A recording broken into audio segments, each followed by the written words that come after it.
পড়াশোনার জন্য একবার বাড়ি ছাড়লে মরার আগে আর কখনোই স্থায়ীভাবে বাড়ি ফেরা হয় না।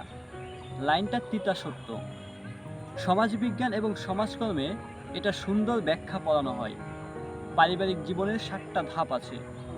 ছেলে মেয়েদের ঘর ছাড়ার ব্যাপারটা ঘটতে শুরু করে 6ষ্ঠ ধাপে। এটাকে বলে লাঞ্চিং ফ্যামিলি। মাধ্যমিক পাশ করেই সাধারণত ছেলেমেয়েরা বাইরে পড়ার জন্য বাড়ি ছাড়ে। অ্যাডমিশন টেস্ট, জব টেস্টের পাঠ চুকিয়ে একটা সময় তারা পার্মানেন্টলি বাইরে সেটেল হয়।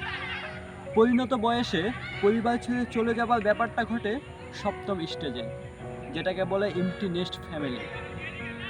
পরিবার ছেড়ে যাওয়ার ব্যাপারটা রিয়েলাইজ করা যায় লম্বা কোনো ছুটিতে বাসায় আসার পর। আপনার ব্যবহৃত রুমটা আছে, টেবিল চেয়ার সব কিছুতেই আপনার স্মৃতি লেপ্টে আছে। ডাইনিং টেবিলে আপনার চেয়ারটা বারবার মনে করিয়ে দেয় আপনি এই পরিবারের স্থায়ী কেউ। অথচ আপনি ফিল করেন আপনি এখন অতিথি, 2 দিনের বৈরাগী ছাড়া কিছুই না।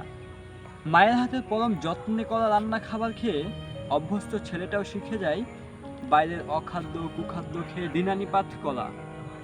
নিজের রুম, নিজের বেড ছাড়া ঘুমাতে না পারা মেয়েটাও দিব্যি শিখে যায় ডাবল ট্রিপল রুমে থাকা। Education as a trap. স্বপ্ন ক্রমশ বাড়তেই থাকে।